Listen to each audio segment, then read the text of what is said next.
presented by Dano's Seasoning. Yum yum, get you some.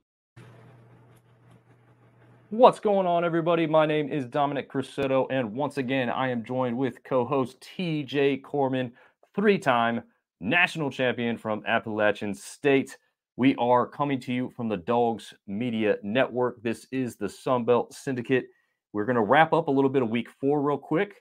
We're going to jump into some of the action, mostly conference action, as we just, made sure of before we started this.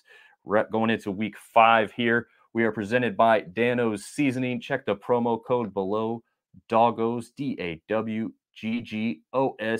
Spice up some of your grilling if you're over there with what TJ's got going on the side, or you just throw it on some fries, a burger, some chicken, whatever you got. Trust me, it's going to go well with it. I think we talked about this last time, but the spicy one's pretty dang good. So, yeah, yum, get you some. It's definitely a good slogan for them. It's a fun one, but some good flavoring over there by Dano's. How are you doing tonight, TJ, before we get going? Good, man. My golf game didn't do me any favors today. Basically bogey ball, but, that's life. It's nice to be able to play golf on a Wednesday, so can't complain too much. So no, definitely not. Not. Yeah, very nice that you can enjoy some of the golf now. Unfortunately, it was a little cloudy, but I guess in the temperature aspect, it was nice in that regard today, huh? Yeah, I get hot real easy, man. I sweat. So, when it's below 60, that's my time of year, or at least below 70, my time of year. Yeah. So I'm good to go. So yeah, absolutely. Well, I'm glad you got to partake in that. I know that I was out of town until tonight, so we are going to try and present you with the best stuff that we can, but we did kind of slim down some of the clips tonight, and we're going to try and roll through some of the review from the previous week a little faster, as TJ and I thought that was a good way to improve the show and get you guys in and out of here a little bit faster, but still provide you with good coverage overall. So TJ, we're going to jump into the first clip here. Well, which one do we want to start with here? I think we had the Marshall and Virginia Tech one first. Let me get this one added up. We had our man Porter coming in there. I mean, he's a heck of a linebacker, man. I mean, he's making plays all over the place.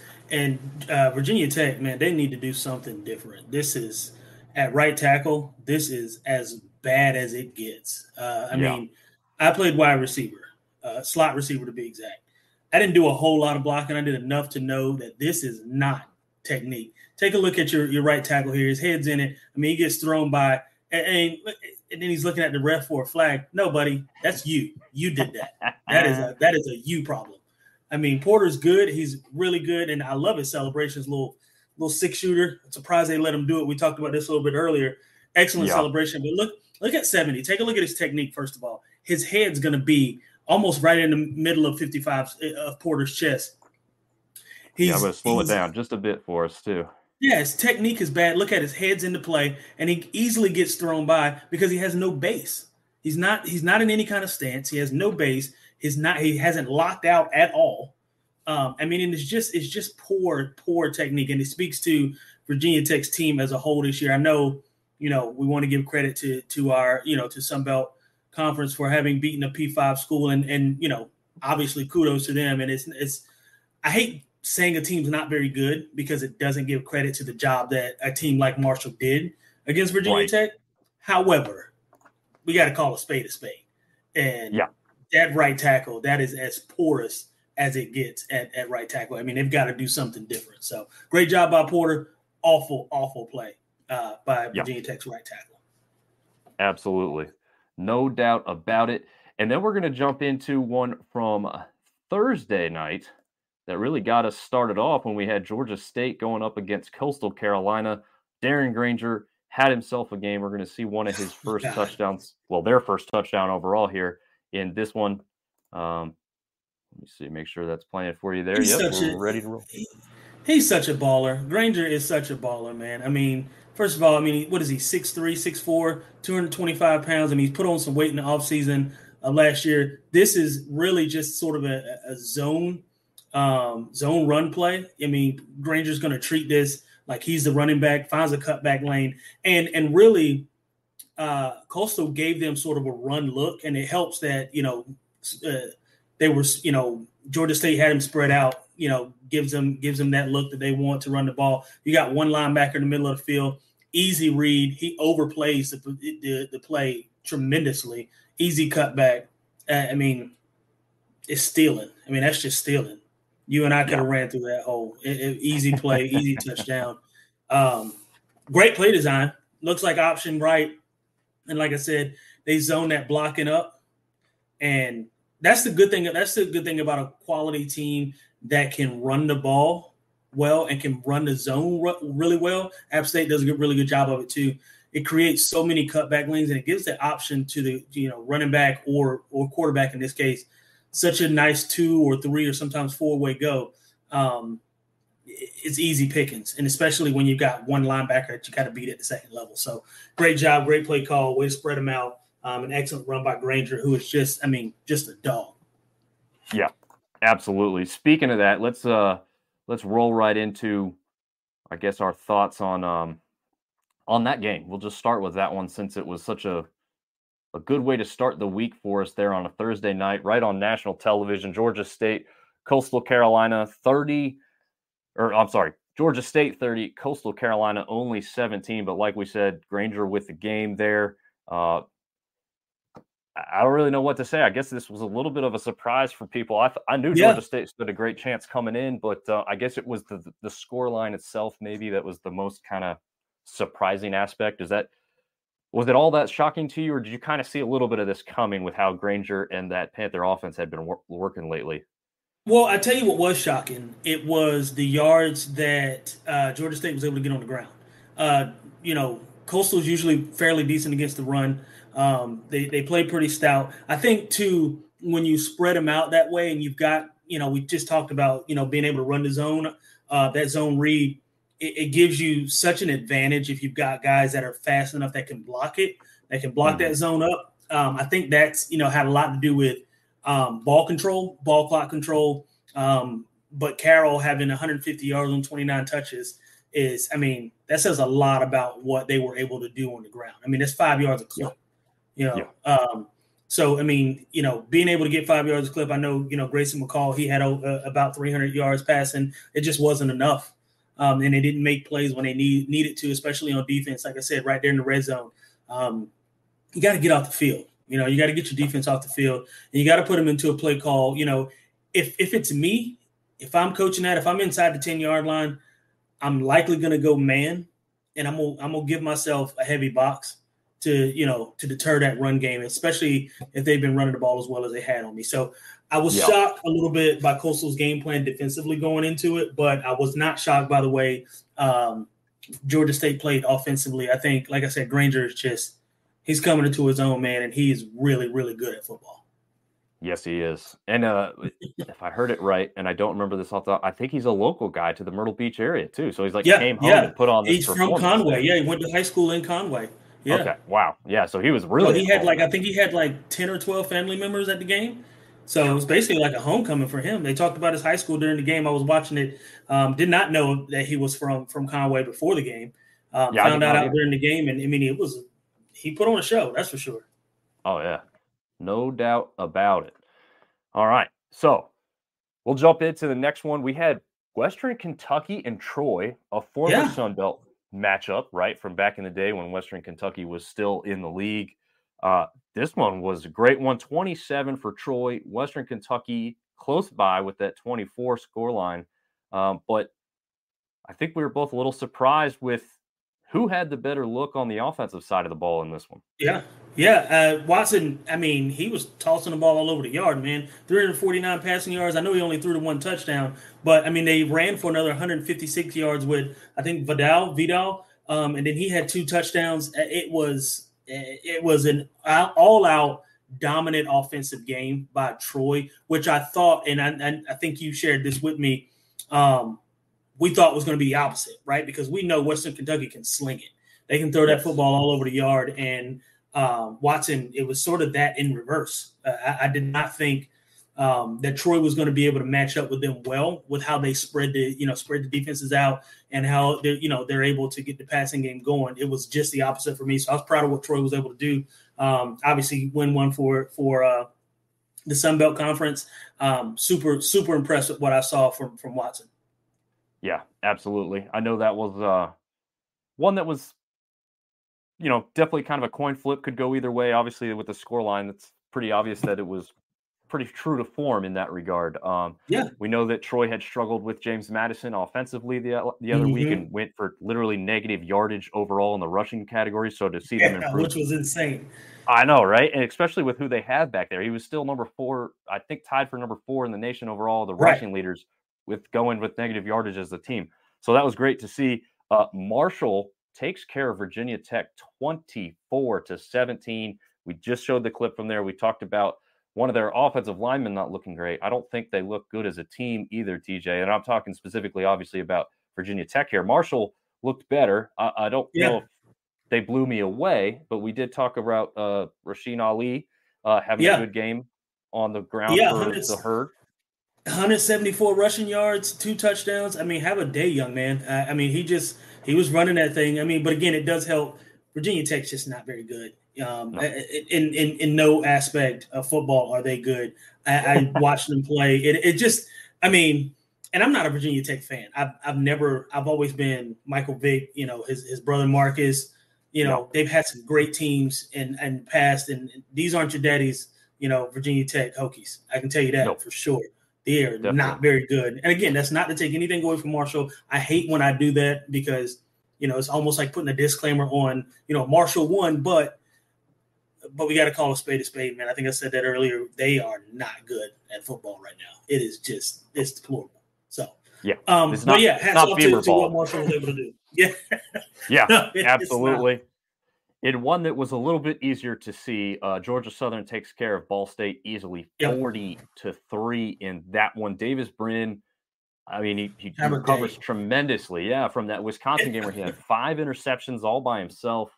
Not a great performance. He rebounds. It wasn't necessarily the best quarterback performance of the week by any means, but it was fantastic after the performance he did have against Wisconsin there. I mean, let's be honest, Ball State is certainly worse than Virginia Tech, so it's not like you're going to get a lot of points for beating them, but just still a tremendous outcome there in that one. If you have anything to say, we're just moving on after that one. You summed it up. Win is a win. I mean, it's Ball State. We're not going to throw you a parade for beating Ball State, but I will tell you this: 344 and 4 touchdowns for Brent that's it's good. We'll say we're happy with it. Yeah, absolutely. That one just doesn't need a lot of. When you beat somebody 40-3, there's not a whole lot to talk about. Fantastic job. You were better. Yeah. Moving on. Now, it probably one of the most interesting games of the weekend. Old Dominion taking on Texas A&M Commerce, an FCS team that still isn't even very good, and they were losing for the majority of this game. It felt like, and then they only end up winning 10-9. It sounds like a soccer score or a baseball score. I mean, how do you even end a game 10-9? It's just incredible. Don't know what happened. I don't know what happened. I mean, they couldn't throw the ball. I mean, they threw for barely 250. I mean, they barely ran the ball. I mean, it was 78 rushing yards. I don't know who ODU was in this game. I mean, they beat Virginia.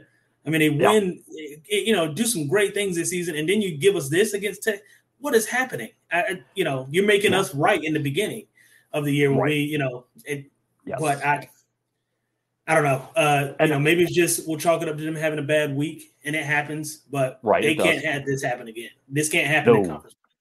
No, and I think this is. I mean, even with what we had said before the season started, with this team not very good, we both chalked this up as an easy W.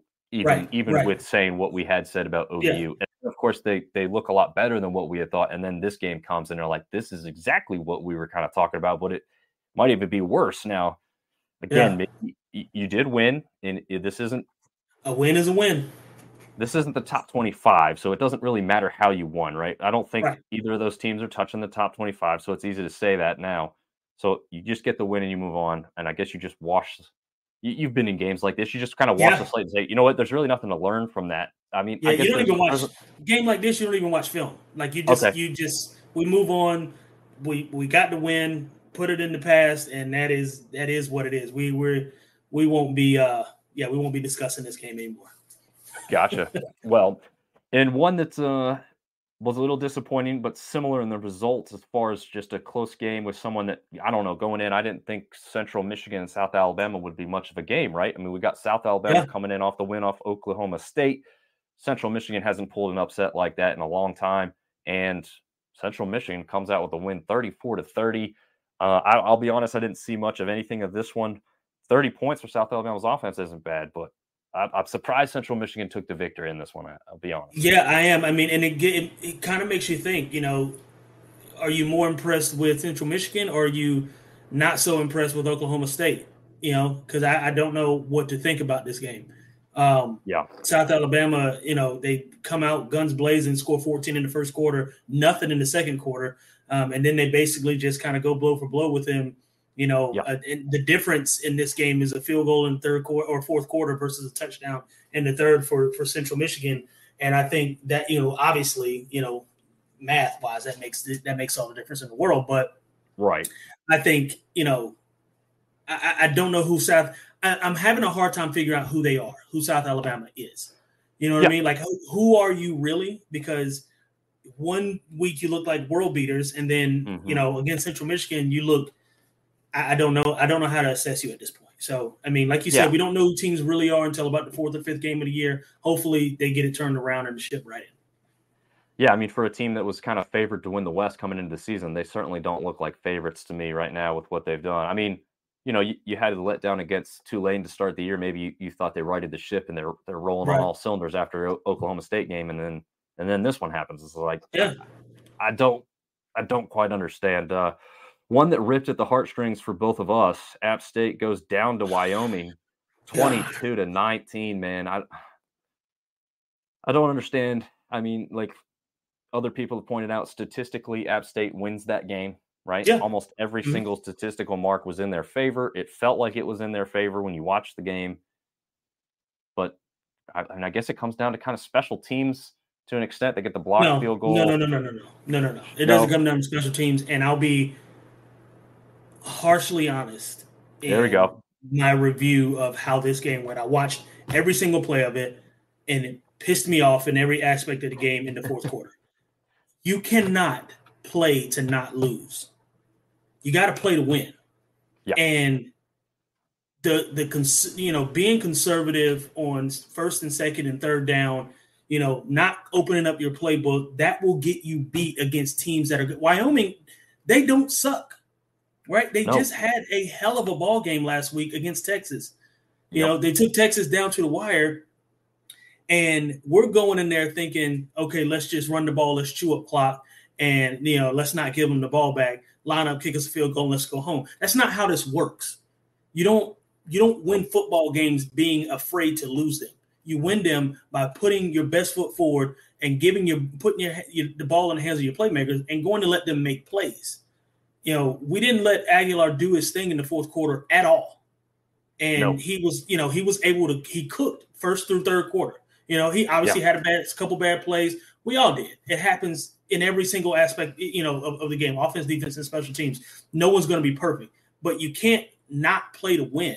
And that's what happened. And I hate, I don't like to talk about Sean that way. And I'll obviously, being a homer, you want to be as positive as you can when you talk about, assessing the game, but I also got to be honest and tell you what I saw. And what I saw was a team that looked, a coaching staff that looked scared to, I don't want to say scared. I'll use the word playing to not win, playing to not lose.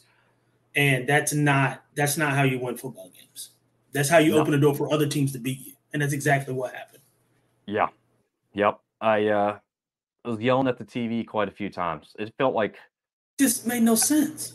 Yeah, and I felt like the playbook wasn't even closed up all the way until they got to the red zone. And then they were just kind of like, okay, we'll just kind of force the run a little more often. It's like, yeah, but the pass was working all the way upfield here, I mean, do it. I don't know. Dance with the girl who brung you. You know what I mean? Like, it spread the ball out, get the ball out of the. I mean, at least make them fear a pass. I mean, they didn't even call a play action pass.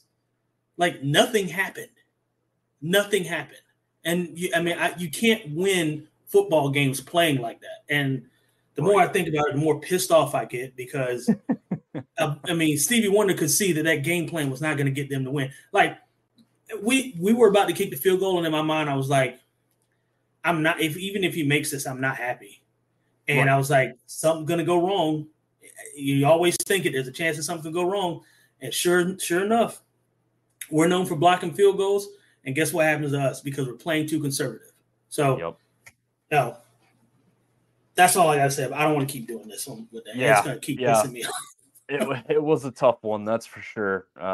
Even my brother, who did not play at the level you did, played a little bit Division III, but he was asking me the same questions, like, what are they doing? It's like, well, yeah. I can't tell you. I didn't play the game, so I'm not the guy. But it was mind numbing there for a little bit. But in a little bit of a surprise here, Arkansas State takes down Southern Miss 44-37. Frank Gore Jr. starts it off with a touchdown, and you think, Southern Miss, maybe they're going to right the ship here, get back on track. And then it seemed to be a little bit back and forth, I guess. But I think, it was a little closer than it felt like in the end, as Southern Miss really kicks a field goal with 16 seconds left to get that closer, and then obviously tried to recover everything. Sure. Tried to recover the onside kick to make it even closer, and just failed to do that. But I definitely a little surprised by this. Not blown away, I guess. But what are your thoughts, if you got any, on this game specifically, and what these two teams maybe are? Well, we could talk about what they've got going on next week when we get to some of those matchups. But where do you think they are right now? I don't know. I know Southern Miss is not a very good football team, and they just don't seem like they are. They played great week one. Nobody stood out for me. Frank Gore Jr. He had 132 rushing yards and touchdown. But I wasn't impressed. I wasn't impressed by how they played. I really wasn't impressed by either team. Neither defense was able to get any stops. No. So that's why the score was as high as it was. The game could have went either way if a couple of those field goals for Southern Miss turned into touchdowns. So that sounds familiar. Yeah, imagine that. Two black and gold teams kicking field goals over touchdowns. Yeah, not to mention my Dallas Cowboys, who can't. I don't understand. 0 for 5 in the red zone on third down. It's like what's going on, man? What is going on? Score a touchdown, bro. Yeah, I was watching that one at the airport. I was waiting on a delayed flight, and I couldn't believe what I was watching there. I will tell you this: I'm a fan of Josh Dobbs, man. I like that guy. I like how he plays the game. But I like his mindset. You didn't love seeing it too. No, I like what Josh Dobbs is made of, right? He's played for a couple different teams. He's never been the guy, but he's always been ready, and it's something can be said for a guy who is always ready to play, and it's called being a professional. And Joshua Dobbs is a professional. It's guys like him, guys like Teddy Bridgewater. What's the backup quarterback? He played at NC State. I forgot his name. Glennon. Yeah, Glennon. Guys like that, they bring their hard hat to work and they're ready to play. Colt McCoy, he's not very good, but always, being professional. It's something to be said about guys who, they take it seriously, they take their job serious, and they're ready to go at all times. And so I thought he played really well. He played fearless, but we didn't. Defense was trash, absolutely awful for the Cowboys, and then we could not finish in the red zone, and that's going to get you beat every time. So anyway, I digress. But no, you're good. Yeah, I like that stuff. But I do like Josh Dobbs. Yeah, it kind of gets everyone to understand different aspects when you can relate it to stuff that more people may know about, right? Like a lot of people know the NFL and Josh Dobbs and kind of his story of, being on a few different teams, like you said, never being the full guy. And now that he is, it's kind of cool to see somebody like that kind of take the reins and do something fun with it. Yeah, be ready when your number's called, man. Be ready. If you're listening to the podcast or, whatever, you got kids or friends that play college football and they don't start and they're not, good enough yet, tell them to stay ready. Because your number can be called at any point in time, any time in the game. I remember my freshman year, my number was called against Kansas And I, fortunately came into the game prepared and, was able to get a lot more playing time off of that. So there's something to be said about being a professional, knowing your role, and being ready when the lights get bright. So, and that's at every level. Absolutely. And speaking of not being ready when the lights are bright, Texas State went down 17 to nothing early to Nevada, who still is now, luckily, but was also winless on the season before this game. Luckily, they woke the hell up, and they end up winning the game 35-24. But, man, I couldn't believe the stat line when I pulled this one up to check the score. I said, is Nevada better than I thought? And I had to double-check the fact that they hadn't won a game yet. Yeah. So, you and I we both picked Texas State to win big. I thought Nevada was going to get blown out. I didn't think this was going to be a game. And, 17 first half points, I was like, uh-oh. And then Texas State hit a switch in the third quarter, and it was pew, pew, pew. It was, it turned into a NASCAR race in the third quarter. They scored 21 points in the third and 14 in the fourth. And I was like, okay, well, then that'll win your game. But, you can't afford to start that way in conference play, that's for sure. No, definitely not. I'm glad they kind of took care of it outside of the conference because that's a team you really just don't want to have a loss to on your resume. Speaking of another high-scoring game, though, we had the Cajuns taking down Buffalo Bulls 45-38. Definitely a little more high-scoring than I thought it was going to be going in. Thoughts on this one? It looked like, started off kind of in the Cajuns' favor there, as it really only a 10-0 score at the half, but really just a slugfest afterward, I guess. Well, slugfest, but more of Louisiana got lazy on defense. Super lazy. I mean, you can't give up. And we just talked about Texas State scoring 21 in the second quarter. You can't give up 21 points to a Buffalo team in the third quarter. I mean, maybe in a whole game, but you can't give up 21 points in the third quarter and then turn around and give up another 17 in the fourth. Yeah. That's insane. I mean, you just did not show up to play football. So, it says to me more about Louisiana's lack of being – I don't want to say lack of being ready. I think they went into halftime thinking we've got this. Game's going to be over, and, they're not going to put up much of a fight. And they were sadly mistaken because Buffalo's not a very – I mean, they're not. They're 0-4. They're not a very good team. But, those are the teams – we talked about this, I think, last week. Teams with nothing to lose, they're scary as hell. True. Yep, and they realized maybe I'd have to look at Buffalo's schedule specifically, but this might have been their last out-of-conference shot before they start MAC play. So it's like, hey, we got to win this one. Like you said, nothing to lose, go all out. And dang, I guess they almost kind of pulled it out in a game with literally the exact same score line. James Madison takes down Utah State 45-38. So another one that kind of went our way in the end, and almost in a weird way, they start off kind of similar, where it's like all JMU early. Right. And then Utah State comes kind of storming back. This one's not ultimately surprising. I actually picked Utah State to win this one because I thought it's out there, the travel, it was just. And that was our conversation. Yep. But it just I guess, like I said, the end score didn't surprise me. How it got there was the kind of surprising part in that regard. But again, JMU stays undefeated. They're receiving some votes, I believe, in the top 25 polls, along with Marshall. Yeah. So we've got some teams. What would be cool for JMU is finishing the season in the top 25 and not being bowl eligible, because then you don't get to lose a bowl. You just think about it.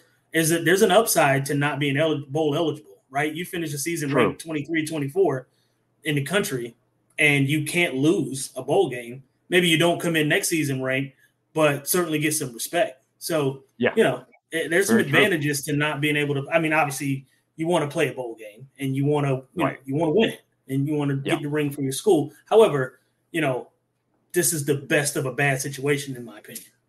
Yeah. Assuming that they can, finish the season ranked. Yeah, absolutely. And before we get too far from it, I want to bring back in Neil, as he's been throwing up some comments here. He's talking back about Josh Dobbs, obviously. Oh, yeah. So, yeah, definitely respect what he's done, even though he was the guy at the helm when they beat us, right? Or is that We We gave them the ball. I think no. I'm thinking about I'm thinking about the Penn State game when we overthrew them.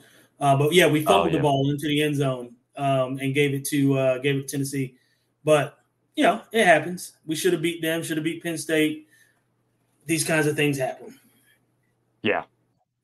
Yeah, but those are the games we still kind of live for. It's what makes us, live and die with this stuff. Oh yeah. And yes, he fumbled. Yeah, that's what I thought. I thought he fumbled. I couldn't remember for sure, but yes, he did fumble. That was that weird play where that play happening exactly in the NFL would not have been a touchdown. Right. But because it happened in college, the rule is different. You can fumble forward. Yeah. I guess that's the thing. Fumble forward. It's still a weird rule. No matter how you slice it. It's just a weird thing. Because I mean, you should not. If an offensive guy fumbles, first of all, I feel like if the defense can pick up a ball and run it back, the offense should be able to do the same. So it doesn't matter. In my opinion, it doesn't matter where the ball fumbles. If a guy with the same color shirt as you picks it up, then it should be a live ball. You should be able to, go do what you need to do with it. So I get it. It's a weird rule because the defense can, I guess, technically advance it, but the offense can't. It's odd to me. Strange. I would say if there's any kind of obvious, like, whoops, like I did it by accident. Right. I can see that, right? You don't want that happening. But if it's pretty clear that the guy just got like hammered and he's fumbling the ball, he has no idea where it's at. Some guy picks it up and it happened to go forward first. Yeah, I think you're right. Live ball. Let's play the game. It's not intentional, right? I mean, if it's intentional, that's no different than what Bobby Wagner did in the Super Bowl with the Seahawks. He tipped the ball back and fumble and his guy recovered it. Right. So there's no difference there. I think that was illegal and I think they missed the call. I think the refs missed the call, but still you should be able to do that. Right. Yeah, that's why I watched the game, right? The athleticism to do some of that stuff. That normal people off the street aren't pulling those off. Yeah, it's incredible. Right. So that wraps up last week's scores. And before we get into this week's stuff and our extra points, we're going to see a little ad from our guys at Dano's Seasoning, TJ's favorite ad that we have. Yum, yum, get you some. Yum, yum, get you some. Yum, yum, get you some. Yum, yum, get you some. Dano's Seasoning, food's favorite flavor. Yum, yum, get you some. I'm Joe Burrito, your favorite burrito. Whoa. Joe, we all know you're the best. What? But you can always do better. Try the new Dano's Hot Chipotle. Hey. Ooh, that's spicy. Yum, yum. Yum, yum, get you some. Awesome. Best commercial on the market right now. Yep. To go along with some damn good Dano's seasoning. Mm-hmm. I need some of that right now because my sinuses, man. All these airline travel, I feel like I took some vitamin C when I got home tonight, so hopefully that helps out. But yeah, something in the air from Denver to North Carolina today, that's for sure. For sure, yeah. Might have been the guy I traveled with. He may have got me. It happens. Oh, and Neil's got us. Hurts recovered that fumble. Goes on to play in the. Is he still in the NFL? Hurts still in the NFL? I don't know. Good question. I remember he was a solid back. I remember, man, when he first made it in, there was like 3 solid running backs that App State had statistically done extremely well against before they made it into the NFL. Kareem Hunt being the other one when they played Toledo, pretty much shut him down for the most part. So yeah, I mean, it was like just great defensive effort by App State against some really, really good running backs that went on to have pretty good NFL careers. I don't know if you got anything to add into that before we get into some of this stuff from this upcoming week at all or not. Yeah, I mean, historically, App State, I mean, we've been a really good football team. We've been blessed to have some really good teams throughout the years. I mean, going back to 2005, all the way up to now. Some teams, God, I mean, there's so many games we should have won that went down to the wire again. Like I say, Penn State, Tennessee, just, to name a few. I mean, but, ball doesn't always bounce your way, literally sometimes. So right. Exactly. It happens that way. So, but yeah, we've been, that black and gold it's been pretty good over the past, decade, 2 decades. Oh, damn, almost 2 decades. That's insane. I know. That's crazy, right? We're old, bro. We're old. That's true. Yeah. I don't like to admit in it. 2 years, Right. In 2 years, bro, it'll have been 20 years since our first national championship. 20 years. 20 years. Woo. Yeah. Yeah. Think about that when you're going to sleep tonight. Yeah. Are you guys putting something together for a little reunion? Or I don't somebody know. trying to put something together? I would assume the school will do something for you guys. I would think so, but I don't know. I mean, I know we did the 10-year thing, and that seems so long ago. Right. But I don't know. It's a good question. I know we're doing Armani's Hall of Fame induction. Right. Yeah, Georgia Southern game we're going up to. I'm taking my wife and son to that, so that should be cool. See if I can get Brody on the sideline. Oh yeah, that'd be awesome. Yeah, he'll love that. Has he been on the sideline yet? No, he hasn't even been to a game yet. So this will be his first year going to a game. I hadn't taken him just because it's a lot, and he hadn't understood it yet. And this is his first year playing football, so now there's a different level of understanding, and so I think he'll benefit more from having gone to the game this year than previous years. So he'll appreciate. Yeah, that definitely makes sense. Well, it's also a little hefty drive for the two of us to get up to Boone anymore. So yeah. Got to make sure he can get that 3-hour ride in first before he gets to get out and stretch those legs. Right. So yeah, definitely something to think about. So smart man for doing that. I took my son. Well, it wasn't his first game, but it was his first game with just me to the Marshall game a couple years ago on Thursday night. Nice. He made it to like just after halftime, and then he just fell asleep in the stands. They crash. Yeah, it gets big. It gets bad quick, man. Once they go downhill, it goes downhill fast. So yeah, it does. Well, he had a hell of a time before that, so I don't regret it. But I was holding him in my arms for a lot of that one. Speaking of, I'm not really speaking of anything, but getting into this week's games here, we'll go to the first one on the docket. It's going to be a 12 Eastern kickoff between Louisiana, who's 3-1, and Minnesota, who is 2-2 so far on the year. Thoughts on this one before they get going this weekend? I don't know. I think, again, you talk about Minnesota, who did not have a good showing. I think it was last week or week before, did not have a really good showing at all. I think Minnesota actually lost to Carolina, didn't they? They did. Yes. Yeah. They did. So I don't know how good Minnesota actually is, but I do know that if Louisiana plays the type of defense that they played in the second half last week, they're going to get crushed. This will not be close. So Louisiana had better show up defensively. Offensively, we know that they can play.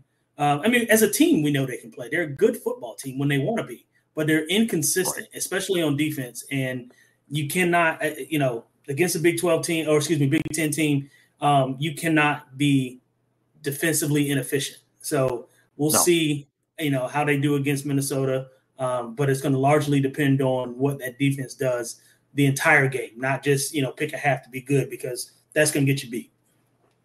Yeah. And I think it's hard to say because we don't see enough of this in the Big Ten. I don't feel like most of the quarterbacks there are pocket passers, but it'll be interesting to see what Zion Chris looks like against a Big Ten defense like this, because at this point, as we've talked about already, he's still developing a little bit more as a passer, but he's definitely a great scrambler. So it'll be interesting to see how he looks against a bigger line than he's been going up against, right? With these big boys from Minnesota. Interesting, really interesting matchup here. Can't just base it off of the records. There's a whole lot more to read into than this, but I still think it's a great shot for Louisiana to come out with the victory. Yeah, don't know if I put money on it, but they're capable of winning. They can win this game. Like you said, I'm not betting my mortgage on it for next month. However, they can win this game if they play the way they're supposed to play, but we don't know how that's going to go. Again, there were two completely different football teams last week from one half to the next, defensively anyway. And so you can't have that. So we'll see. We'll see how it goes. Yeah, I'm picking obviously Minnesota, but I would not be surprised if I read this, the ticker and it said Louisiana won, if that makes sense. Yeah, no, I think I could fully agree with that. Actually, obviously, I think we'll both be cheering for Louisiana, but Sure. yeah, I think the smart money at this point in time, as Louisiana continues to develop as a team overall this season, and obviously Chris as a quarterback himself, you got to go with the bigger program. Unfortunately, we love to take them down, but if we're telling you to bet with your money, I wouldn't put it on the Cajuns just yet. No, not yet. Following that one up, well, actually, the same kick time, but it's also going to be on ESPNU. We've got James Madison against South Alabama. This one should be pretty good. Going to come down to, well, I don't know. JMU might be one of the most well-rounded teams in the Sun Belt at this point of the season. And I didn't see that coming in. Again, I thought they'd have a step off, a drop off from last season, and it doesn't seem to have happened, which is great for them. But I don't know. What do you think South Alabama can do? We just kind of spoke about them previously, not looking like the team that we thought they might before the season started. Do you think this matchup can kind of live up to maybe what people thought it could be before the season started, or do you see this one being pretty easily the JMU victory at this point in time? Yeah, I'm gonna go easily JMU. South Alabama's way too inconsistent. I don't know who they are from week to week. They don't give me anything to be excited about. I don't get that feeling of this is the team I'm going to see be consistent every single week. I don't get that from them, and I get it from James Madison. They have been the model of consistency since the season has started, and I thought they would be, right? It was solid to end the year last year. And, we both thought JMU was going to come in and do really well this year. They have. They scare me, to be quite honest, from an Appalachian State standpoint. But I'm picking James Madison, and honestly, I know the line is 3. If they win by 10, I'm not surprised. Yeah, I think that's fair. Be interesting to see if Webb really has a better game. I mean, he went for 2 touchdowns last week, but he only had, 68 yards? I think it was. It was under 70 yards. Right. So yardage was a surprise to me. Obviously, like I said, 2 touchdowns is fine. I mean, you're running back getting you 2 touchdowns. If your quarterbacks and wide receivers are scoring a few more, you're going to be in fine shape. But yeah, it'll be interesting to see if he can have a bigger game. I know that's tough to say, like we just talked about with JMU being pretty solid defensively. But if he does have a big game, I think that obviously lends well to the Jags. But again, they're on the road there in Harrisonburg. It's not going to be an easy task. Following that game, we have our first 3:30 kick of the day. This one going to be on ESPN Plus, pitting Arkansas State up against Massachusetts as we look some highlights from Arkansas State and Southern Miss from last week. This one obviously kind of down the totem pole because it's a 1-4 UMass team that's not even in the conference. But right, what do you see happening in this one? I mean, Arkansas State kind of opens it up offensively with a pretty poor defensive effort there from Southern Miss last week. Does that kind of continue, or do you think UMass presents a pretty good matchup for them? I think Arkansas State better win. I think to have any shot of being, and we never thought that they would be in contention to win the West at all. However, true, to be even mentioned with the top few teams, they better beat UMass. I know UMass presents they're a pretty solid team, right, for who they are, but they're not on the Sun Belt's level yet, or at least they shouldn't be. And Arkansas better not put them there. Right. Yeah, I agree with that. I think, we saw how Arkansas State started the year, and you figured it had to get better from there. And obviously it has to an extent. I mean, right, they're still sitting at 2-2, so it's not like they've completely rebounded, I guess. But, they may have corrected some things that were the easy things to correct, which is great. And again, I agree with you. They should be able to get this one over UMass. Is any part of you rooting for our former App State wide receiver who's now with the Minutemen up there in UMass. No, there's no part of me rooting for him. Once you move on, that's it, huh? Yeah, it was kind of like we had a guy played receiver for us. I don't know if you remember him, Josh Johnson. Yes. He went on to play with Mars Hill because I guess we wasn't getting the ball or we're getting touches. And we beat him by 50 when we played him. That next season. So there's no love lost. I don't even think I shook his hand. After the game. No, I don't even think I shook his hand after the game. If you play for us and you leave, and that's just a personal thing, right? Like, it's not like I'm against players leaving and going to find a better situation. I don't want to paint that picture. But for me personally, once you put on the black and gold, that's forever, unless there's just something catastrophic happens, and you're not in the program anymore. Apart from that, home is home. Yeah. All right. Well, since we got an ad starting up on this one, let's jump into the next matchup. We've got a 2-2 Old Dominion team facing maybe the hottest team in the league coming in, with Marshall now being undefeated, sitting at 3-0. They have played one less game than some others. That's a 3:30 kick on ESPN Plus as well. Marshall, a 14-point favorite. I got to ask you, TJ, do you think that's enough? I would have put more on it. Yeah, I would have put more. So here's the big picture. Virginia's not good. Neither is Virginia Tech. So neither of those wins I can give you credit for, or you get credit because you showed up and you won. But we're not throwing you a parade for those games, right? Correct. So then you start looking at what are some other quality wins that they've had. Marshall, I think, in my opinion, has had better wins than ODU to this point. Yes. Okay. Yep. And I think the style of play that Marshall plays, being able to be two-dimensional on offense in terms of running the ball and being able to throw it, I think that presents a problem for ODU. They'll spread the field. They'll be able to run the ball. And I think Porter at linebacker, he's going to kind of have his way a little bit. I don't know that 14 points is – that just seems like a lot. But this is college football, so 14 points really, I guess, isn't that big of a gap. However, I got Marshall, the thundering herd, Randy Moss's old stomping ground.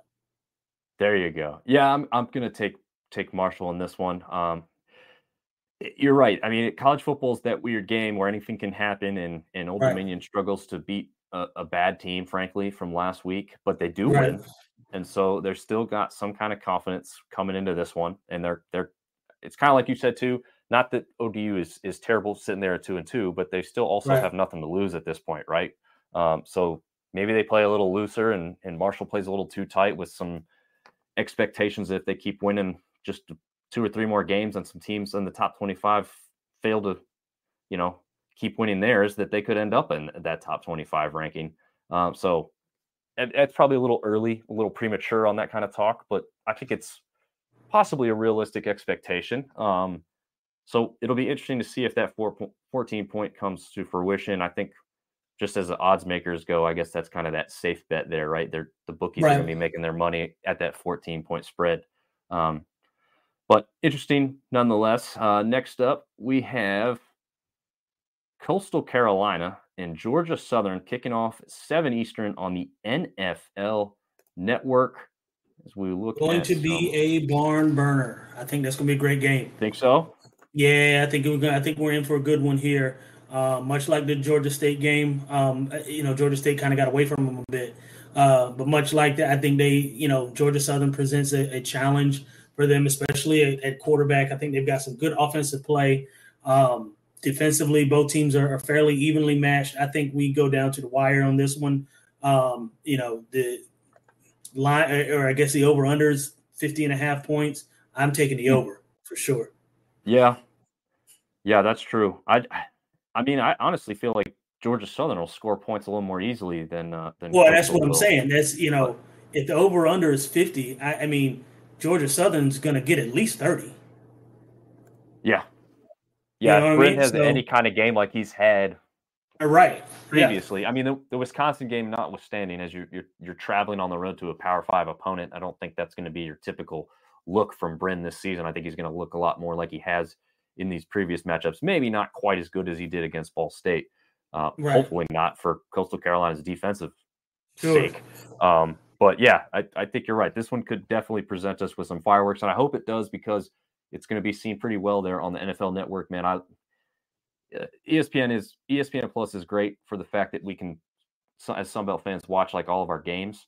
But the presentation absolutely. on the NFL Network just blows everything that the ESPN It's Plus outstanding. does out of the water. It's outstanding. First of all, anything NFL Network does is outstanding. I mean, they've got a great staff over there. I mean, they NFL Network does a really good job on Sundays. I watch them. NFL Sunday morning. I watch it damn near every day. So yeah, I mean, they do a great job regardless. So they've done really well for Sunbelt this year so far. Yeah, absolutely. Shout out NFL Network. Yeah. No free promos, however. Go watch NFL Network. Yeah. Sign us up. Well, at least TJ, because he actually knows what he's talking about. Yeah, I mean, listen, I watch it. I mean, listen, if it's sports, I check it out. I mean, it could be tennis. I don't care what it is. I'm gonna check it out, man. At least give you a high level overview of it. Yeah, I'm not a tennis guy. My mom and dad are my mom's massively into tennis, which is funny because we talked about something, and you mentioned the fact that you were watching tennis. Maybe I was asking you something about a game, and you're like, "No, I'm watching this tennis match." Coco Gauff is going off, and wins her first, I guess, big championship as far as tennis is concerned. Coco's next, man. She's next. She'd won some minor stuff, and TJ's telling me. Like he's rattling off like these tennis terms, like it's stuff he watches every day. So it's incredible how much sports knowledge in general TJ possesses, not just on the football field. So he's a pretty well-rounded guy when it comes to sports in general, and will even surprise you. He's probably he knows how to do badminton analysis. I don't even know. Maybe not badminton, but there are some. I got a little bit in my arsenal. I'm not just a meathead football player. I know some stuff. Yeah, there we go. Oh, man. Well, getting back into some meathead talk, we've got Troy taking on Georgia State. I honestly think this is kind of just like the game earlier. It's another 7 o'clock kick, this one on ESPN+. Yep. Troy's statistically coming in decent, but only with a 2-2 record. Meanwhile, Georgia State obviously coming in with that undefeated 4-0 record. What do you see? I mean, is Troy's obviously known for their defense? It fell off just a little bit since last season, but still pretty strong overall. I mean, this presents probably a really good matchup for both teams going in. What do you see perhaps happening in this one this weekend? I see the difference being Georgia State's quarterback. I think Granger just is better. Quite frankly, he gives Georgia State an edge, an added advantage. It's sort of, again, I say this sort of tongue-in-cheek. He's not Armani Edwards. Please, Appalachian State, don't get mad at me. Don't get bent out of shape of what I'm about to say. But it's kind of like that added element of, okay, normally it's 10 on 11 when you're playing defense versus offense. Armani made it 11 on 11, right? Granger makes it 11 on 11. You have to play the quarterback. You have to account for him in the run game, and those kinds of things. So I think that Georgia State is really going to exploit them from the quarterback run standpoint. I've got Georgia State winning this. I know the line is 1. I probably would pick Georgia State by maybe 3 or a touchdown. But it's going to be a really good game. Troy better show up. That's for sure. Yeah. Well, and it's so interesting that Troy's offense seems to, the JMU game not necessarily withstanding, but the Troy offense seems to be better than they were last year at this point. But defensively kind of fallen off, so it's kind of weird. We might just see two offenses who can't be stopped. I mean, Georgia State's defense has improved. Very much possible. Yeah, we did see that game early in the season against Rhode Island where it was just pretty much a slugfest there, just back and forth with the scoring. The secondary for Georgia State didn't look great. Again, they have certainly improved there. The Coastal Carolina game was a good proof of that, but it'll be interesting to see whatever the over is. I think I would take that on this game, but maybe not you, but I think I would just assume that Gunnar Watson still plays pretty well with that. Chris Lewis. I mean, have you seen the highlights of Chris Lewis's catches? I have not. I know he's got a couple one-handed catches that are just outstanding, but I haven't seen all of them. But like you said, the over-under is 50.5. Again, just sort of like Georgia State, and I'm taking the over. I think both teams are going to light it up. Okay. Yeah. So this is interesting, and I'm sure you remember Sean Price at App State. Mm-hmm. I have not seen enough of every single play to tell you whether Chris Lewis is an amazing route runner and, should be getting the ball more or less kind of thing. But Right. no, there you go. There's one of his catches right there. I think that's him, right? Yeah. Yeah, just incredible. But as far as the hands on this guy, I don't think there's anybody better in the conference from what we've seen in a short period of time so far from this kid. It's just incredible what he can do when the ball's right there in his vicinity. So it'll be interesting. I'll try and check that out and just see if we can pick out some routes he's running as well. Because obviously, Yeah, I that's like to part of his see. game. I haven't watched you like you. I hadn't seen him run routes, but I mean, he's got a good body, right? He's got a wide receiver. He's got a good frame on him. Looks like he can play at the next level from just a physique standpoint. And he obviously makes the tough catches look routine. So, I mean, he's on paper, he looks the part. Well, we got to see his technical skill set, but it looks like he can do the job for sure. Yeah, I agree with you there. In second to last matchup, because I want to go back to the top here after we skipped over. They put our favorite team at the top on these ESPN things, so App State's sitting up there, but they actually have the last kickoff of the night. Before that, another 7 o'clock kick, Texas State versus Southern Miss. Spoiler alert, man. Texas State. Texas State. Well, is that a spoiler alert if Texas State comes in 3-1 and Southern Miss comes in 1-3? I don't know if it's a spoiler alert, but I can tell you this: Texas State better beat Southern Miss. They better if they want to stay relevant in the conference, and if they want to make any kind of noise going into possibly getting a bowl game and possibly fighting for the West. They better. I agree with you that they better. I'm sticking with the spoiler alert that you talked about earlier, but I'm saying it's the other way. I'm saying Southern Miss surprises. They're tired of losing. There's maybe some players only meetings. There's something that sparks this team to turn the corner. Texas State, since the Baylor victory, has not really impressed me, honestly. That's fair. TJ Finley's still a great quarterback, and he's still doing pretty well. But man, I'm not blown away, and I feel like Nevada was a perfect team for them to play last week, right? Step on their throat. Yep. Get that train running before you get into conference play, and you did the opposite, really. I mean, you started off okay, and then you just kind of fell apart and just kind of held on towards the end. So I don't know. I feel like Southern Miss is really going to try and right their ship, and this may be the kind of team that they need to do it against, because it's obviously, like we said, Texas State isn't a bad team at all, but I just don't think they've been. I actually think they're pretty good. I just don't think they're next level good. Right. Yeah. No. They're not. They're not going to compete with the Troys and the South Alabama. Well, maybe South Alabama. I still don't know who the hell South Alabama is right now. But App State, JMU, Coastal, Georgia Southern, Georgia State. They're not on those levels yet. Right. But they're climbing, and they're going to be there soon enough. But they've got to, like you said, got to be consistent, and it starts with winning games that they should win. Nevada was one of them. They pulled it out, not the way that we thought that they should have. But you got to win the games that you're supposed to win, and they're supposed to beat Southern Miss, and I think they will. Gotcha. And we got a comment from Artie Cat here. Must be a Texas State fan. He's talking about Joey Hobart. Sorry, probably butchering that there for whatever reason. It seems like an easy name to say, right? Had some sick catches, and you notice how he spells sick there with the S-I-C. He's got another comment here. Uh-oh.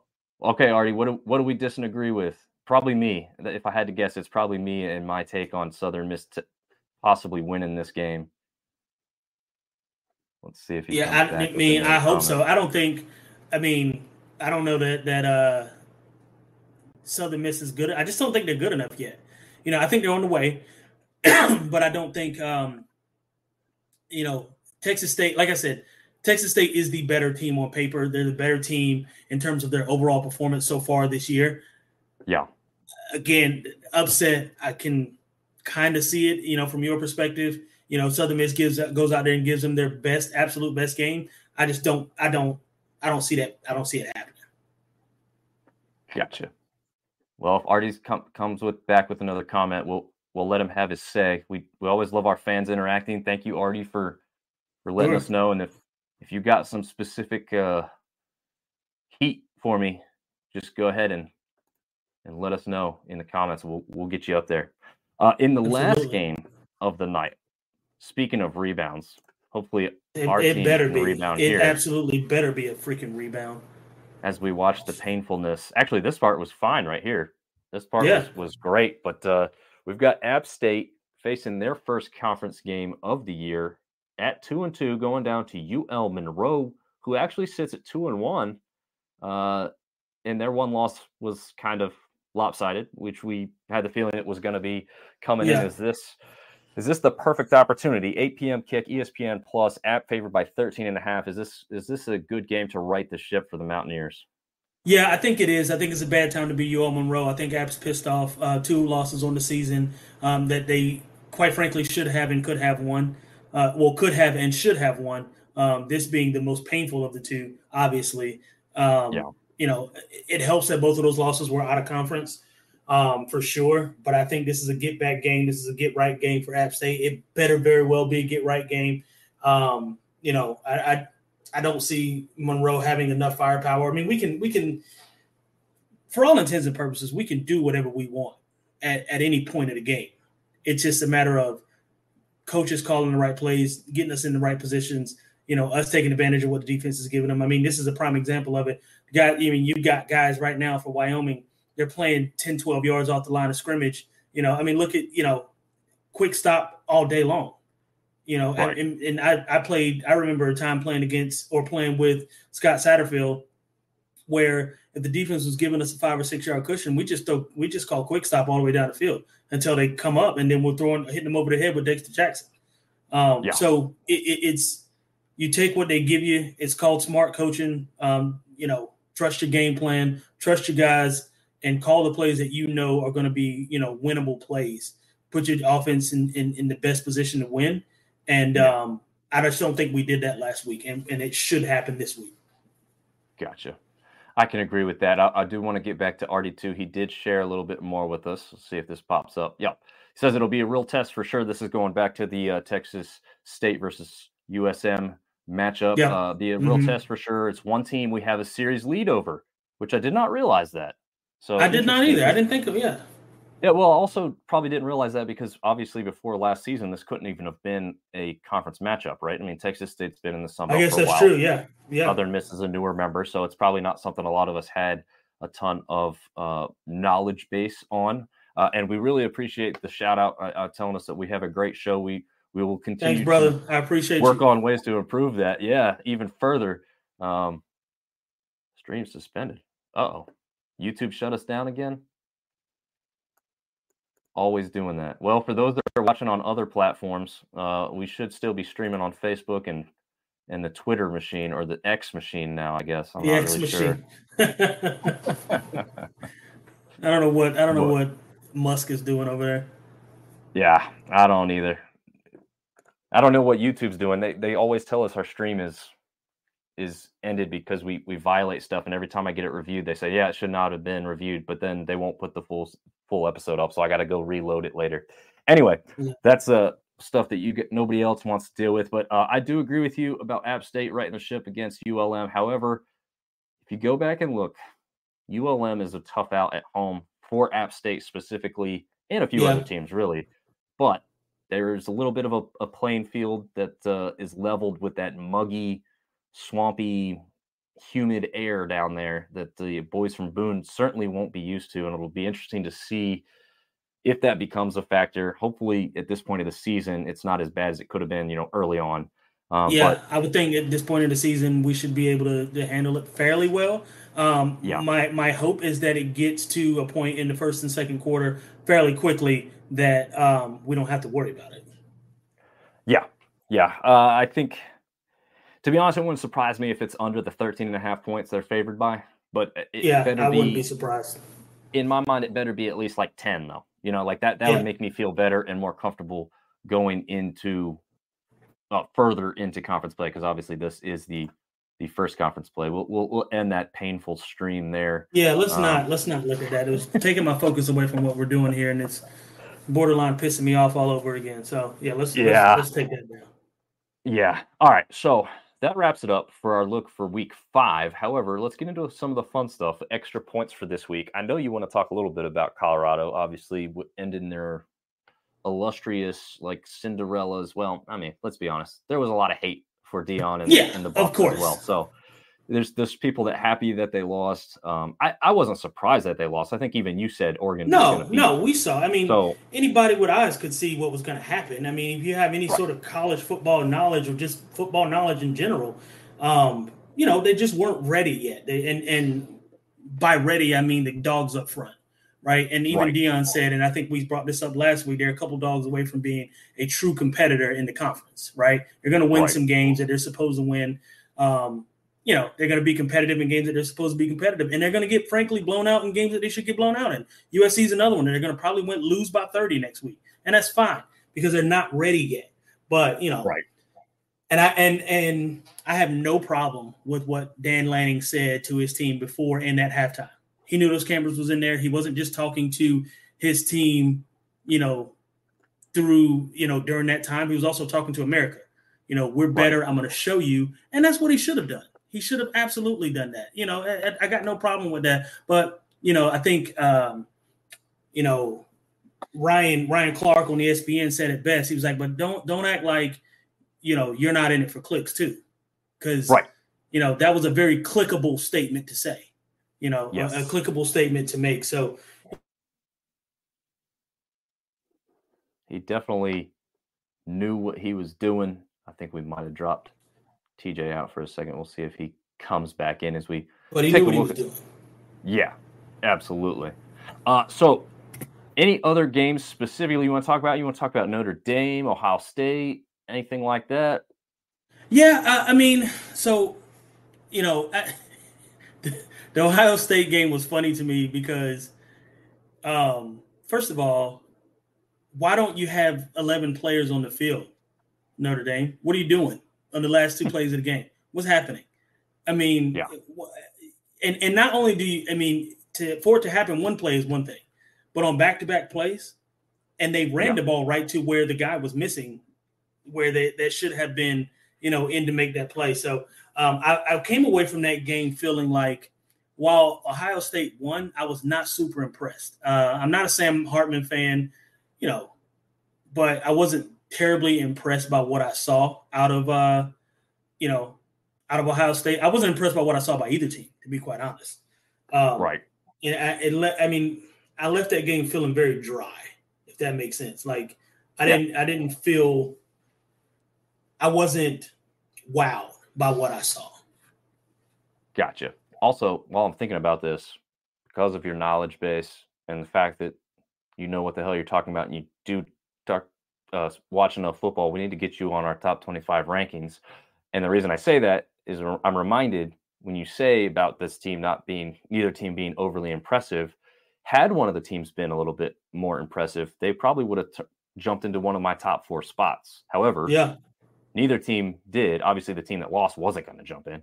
But the team that won, if they won, 38-10 or something, I would have said that's probably a top 4 team beating somebody that's highly ranked and well thought of. But for that reason, I've only got Ohio State as my number 6 team in the country because I just didn't think Notre Dame looked amazing. And I thought, Ohio State didn't look all that much better, right? They barely won there at the end. So neither team impressed me. I tell you who did impress me.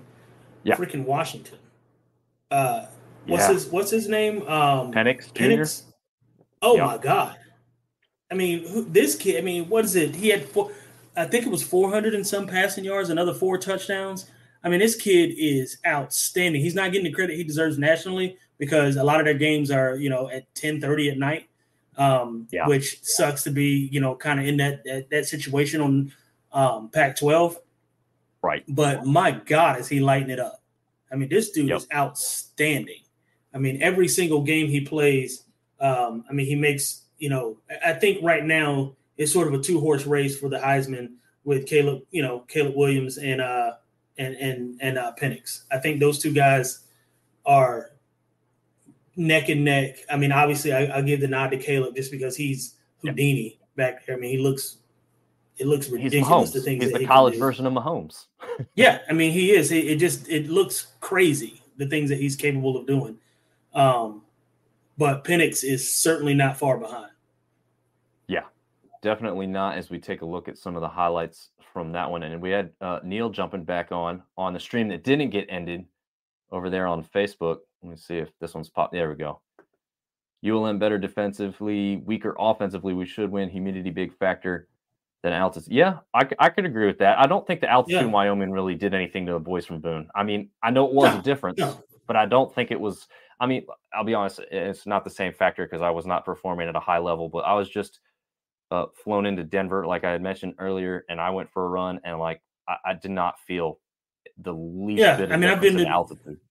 Yeah, I've been to Denver. I was went to Denver a couple years after I graduated from App, and while it is thinner, but I'm not.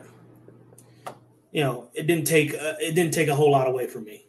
Oh yeah, I did see Neil was talking about Ryan Day losing his mind over Holtz. First of all, Ryan Day, like, calm down, bro. Just calm down. Like, what are you doing? I mean, what he said about our team. I mean, we're a bunch of tough. Those guys are tough. So, what do you want us to do? You want a cookie? You're supposed to be tough. You're Ohio State. We expect you to win. We always expect you to win. Like, unless it's a close game with Michigan or you're playing Georgia or somebody in the SEC, we expect you to win all the time. And even then, in those cases, we expect you to win. So, talking about what Lou Holt said, couple weeks prior, and making that your focal point for your team's toughness. And that wasn't even a game, in my opinion, that you brag about after. Like, be glad you won, go home, go to sleep, take a nap, whatever it is that you do, watch some film, whatever it is. But don't get on here talking about how tough your guys are, because that game did not look awesome. I was not impressed. You know what's funny? Now that you've mentioned the Pac-12 and not getting their recognition, I went back to my brother's house and watched these games after attending a terrible Temple versus Miami game, by the way. But the game that we couldn't stop watching was Washington State and Oregon State, 38-35. Cameron Ward and TJ, I jokingly say ukulele because I cannot pronounce his last name. I can't either. But both of those guys put on a phenomenal show. That Washington State looked a little bit better, and Oregon State was kind of mounting a comeback at the end to make it a little more dangerous and a little bit more exciting. But I'm talking both ranked teams, by the way. Yes, the hits in that one, though. I mean, that's what we were watching. I mean, the scoring was one thing, and it's obvious there's a lot of talent on both sides of the ball, but the defenses were trying to kill each other. I mean, it was incredible. Like you said, the Pac-12, man, I mean, this is the strongest I can remember the Pac-12 being in a very, very, very long time. Yeah. Sounded like Gundy. I'm a grown man. I remember that commercial like it was yesterday. I think yesterday was like the 16-year anniversary or something like that. Man. I'm a man. I'm 40. Talk about me. Yeah. Like, come after me. Come after me, not our boy. As a guy, as an athlete, that's the kind of guy you want to play for. But it is you can't deny how funny it is. That is hilarious. Oh yeah, that will never not be funny. I'm a man. I'm 40. Exactly. No, that was great. And his son's on the team now. He was actually playing quarterback against South Alabama the other week. He actually did not know that. How about that? He came in of relief of whoever started the game. And obviously, as we know now, it didn't get much better for them because South Alabama steamrolled them from start to finish. Yeah. But yeah, Gundy's son playing a little bit on the team. I think he probably wasn't the starter. Apparently, Gundy said something along the lines of, like, if anything, I'm harder on him because I don't want people to think I'm playing favorites. So at least, hopefully, that's kind of true in that sense. But Neil comes back with rocking the mullet. Yes, he is. The mullet is undefeated. We probably have him to blame for all the mullets across the country at this point. I think he started making that cool, Well, I was watching, I can't remember who it was, but one of the kids in the stand, they zoomed in on his mullet. It was an illustrious mullet. I'm not going to lie. Like, it was very well kept. He had the sides shaved up. I mean, it was Joe Dirtish. It was a hell of a mullet. I was like, okay, if you're going to do it, except his was curly and it was long in the back. It looked like a shag carpet. I was like, this is, if you're going to do it, that's the way to get it done. Yep. The curl, if you have the curly hair with it, man, it's just pops much better. I could never pull off a mullet with my longer, straighter hair. So yeah. Yeah, something about a mullet and some jorts. That would get the job done. Oh man. Yep. You could be selling fireworks by the road just like Joe Oh did. yeah. Yeah, absolutely. Actually, He needs a flannel cutoff shirt. Oh yeah, technically he was buying the fireworks by the side of the road. He wasn't selling them there, but regardless. Either way, whatever tickles your pickle. But it makes sense. So you got anything else college football you want to talk about? You want to talk about any of your Cowboys going down to Cardinals in a shocking fashion? Unfortunately, I do not want to talk about Dallas Cowboys. I'm happy go LSU. We barely pulled that one out. I don't know what we were thinking against Arkansas, but happy we got to win. That was good. How about Duke being 4-0? Kansas Jayhawks 4-0. Look, a lot of these blue blood schools are undefeated, and we're talking about them in October, and that's weird, but I like it. So we'll see how it goes. Blue blood basketball schools, though, right? Is that what basketball? Yes, they are definitely not football schools. No. But hey, are you going to try and check out game day at all while they're in town here to see Duke and Notre Dame this weekend? I might do that.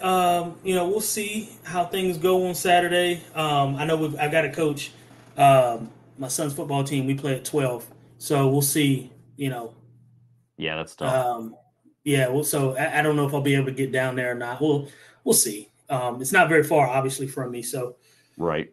Maybe we'll make it work. Maybe we won't. I also got to ask the wife too, because can't just have her home being taking care of our child that we made together, and she does all the work. So I got to get some level of clearance going on before I can just definitively say I'm going to go to a Duke Notre Dame game day atmosphere. We'll see how it goes. Yeah. I definitely want to be a part of it. My plan was to go there, and then I checked in with the wife today, and we got flu shots lined up in my son's soccer game. And my sister's now, in town, which I did know that part, but I was thinking like, well, she could come with me if she wants to, kind of thing. But I don't know. It's all up in the air at this point now. Yeah, everything's a toss-up, and the common denominator, we got wives, and that matters. Yep. Yeah, if we were single, it'd be different, man. We'd already be tailgating early, Yeah, I'd be already out there. Yeah, and I realize it is a night game, so it's not even that you stay and everything. It'll be a big gap in between game day and the actual game itself, so that'll be interesting. I did see that there is going to be a flyover, so that'll be cool. Especially if you're there in person. I don't know if I'm going to the game, but I'll probably be home watching. Hopefully, the Mountaineers take care of some Warhawks down there at ULM. But yes, sir. Yeah. Other than that, TJ, anything else you want to cover from this past week, or maybe even something coming up in this week? I haven't honestly looked at a lot of the other matchups besides the Sun Belt stuff. Looks like we do have a ranked matchup on Friday between Utah and Oregon State. That could be a good one. Yeah, I think that will be a good matchup. I mean, apart from that, I think we're, for the most part, I think everybody else is. I mean, I think Penn State's going to blow. Northwestern out. Florida's got Kentucky. Kentucky's going to be a good out for Florida. Georgia, they ought to beat the brakes off Auburn. Michigan, Nebraska. Kansas and Texas might be a good matchup. We'll see. I was going to say another blue blood basketball school undefeated. Yeah. That's an interesting one. LSU, Ole Miss. I mean, LSU coming off a game, with Arkansas that, like you said, a little maybe closer than they wanted or expected, but Ole Miss looking to rebound after that tough Alabama loss that they took. That might be a little interesting. And then obviously that one we just talked about, Notre Dame versus Duke. I mean, that could be fireworks. Could be good. Could be. We got potential for some really good football. So we'll see how it goes. I don't know if it'll be as good as this past week's was. But I think we're looking forward to some good weeks. Or just some good games this week.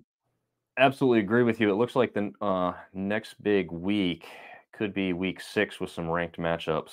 But we'll see. Again, a lot of that can still change from now till then. So week 5, a little lighter, and then we get back into it there in week 6. But if that's about it, TJ, I think we're going to wrap up this week's show. And hopefully we can talk to YouTube about what the hell's going on with our stream over there. And we get kicked off all the time. But yeah, get after it. Try one last comment from Neil here. Watch App beat JMU and Marshall, barring injuries. I called it first. Cowboys will bounce back. See, I like you, Neil. I like Neil. I want to meet you in person, man. We'll maybe make you some Dano's burgers. We'll see what happens. There we go. You heard it. TJ promised him Dano's burgers. I can hold up my end of the bargain. I've got a 36-inch skillet outside, so we can make it work. We can get some smash burgers going. I'm going to join Neil as well and jump over there to have one of those as well. But that'll wrap it up for us. Thanks a lot for joining us this week. TJ, where can these fine people find you on the internet or interwebs? On the interwebs, as usual, Thick Thighs and Large Fries on Instagram, TJ Corman on Facebook, TJ Corman again on Twitter. I am everywhere. So, or I guess X now, right? Not Twitter anymore. Yep. So yeah, look for your boy. Check me out. Nice. And as far as the team, we could be followed at Sunbelt Syndicate across all social platforms. And hey, if we end up at game day, maybe you'll see some stuff from us from out there. We'll have to see how it goes. Who knows? Representing the college football dogs. All right, guys. Thanks for listening and tuning in. Until next week, we will see you later.